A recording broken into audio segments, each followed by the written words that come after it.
এই মাত্র আমাকে কল দিয়ে বলল তুই বেশি দিন বাঁচবে না, সাবধানে থাকিস। আমি মেয়েকে নিয়ে ডাক্তারের কাছে গিয়েছিলাম, একটু আগে তাকে নিয়ে আসলাম। গাড়িতে বারবার রিং আসতেছিল, তো আমি এটা রিসিভ করতে পারিনি।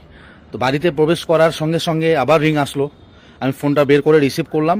রিসিভ করার সঙ্গে সঙ্গে বলতেছে, আমি সালাম দিলাম, সালামের কোনো জবাব দেয়নি। সঙ্গে সঙ্গে বলতেছে তুই বেশি দিন বাঁচবি না, সাবধানে থাকিস। এই কথাটা বলে ফোনটা কেটে দিয়েছে। আমি প্রথমে নাম্বারটা চেক করলাম যে কোন নাম্বার থেকে আমার এখানে কল আসছে। প্রথম যে নাম্বারটা দেখতে পাচ্ছেন, এই নাম্বার থেকে কল এসেছিল 5:57-তে। এর আগ থেকে এই যে ঋদু রবি এর আগ পর্যন্ত যে নাম্বারগুলো আছে, এই নাম্বারগুলো থেকে বারবার মিস কল এসেছে। তো এখানে কোনো নাম নাই, আমার এখানে নাম্বারগুলো সেভ করা নাই। তো দেখে মনে হচ্ছে নাম্বারগুলো কোনো অ্যাপ থেকে কল দেয়া।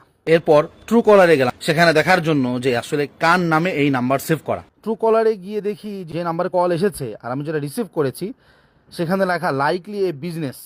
তো নাম্বার এটা আপনারা দেখতে পাচ্ছেন।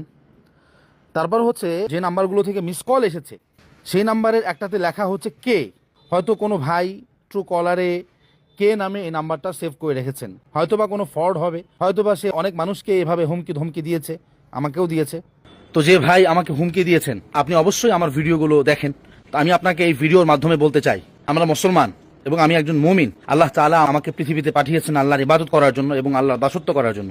আলহামদুলিল্লাহ, আমি আল্লাহ তাআলা দাসত্ব করি এবং আল্লাহ রাসূল সাল্লাল্লাহু আলাইহি ওয়াসাল্লাম যে আদর্শে আমাদেরকে আদর্শবান হতে বলেছেন, আমি সে আদর্শে আদর্শবান হওয়ার চেষ্টা করি, আপ্রাণ চেষ্টা করি এবং সে মতেই আমি কাজ করি। আমার প্রতিটা কাজ কেবল আল্লাহ তাআলা সন্তুষ্টির জন্য। সুতরাং আপনি যদি আমাকে মেরে ফেলেন অথবা কারো মাধ্যমে যদি আপনি আমাকে মেরে ফেলেন, তাহলে ইনশাআল্লাহ আমি শহীদ হয়ে যাব।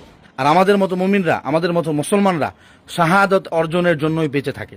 সুতরাং আমাকে যদি মেরে ফেলেন কোনো সমস্যা নাই, আমার মতো আরো অনেক সালিম আব্দুল্লাহ জেগে উঠবে ইনশাআল্লাহুল আজিজ। আর আপনি একাই শুধু আমাকে হুমকি দিয়েছেন এরকম না, আরো হুমকি ধমকি আমার কাছে এসেছিল। আমি একটা রেকর্ড করে ভিডিও আপলোড করেছিলাম। আজকে আমার কল রেকর্ড অন ছিল না, এজন্য কলটা রেকর্ড করতে পারি নাই। তো এখন থেকে আমি সবসময় আমার ফোনের কল রেকর্ড অন রাখবো, যাতে করে যে কেউ কল দিলে ওটা অটো রেকর্ড হয়ে যায় ইনশাআল্লাহ। তো আপনারা আমার জন্য দোয়া করবেন, আমার প্রতিষ্ঠানের জন্য দোয়া করবেন, আমার সন্তানের জন্য দোয়া করবেন, আমার পরিবারের জন্য দোয়া করবেন।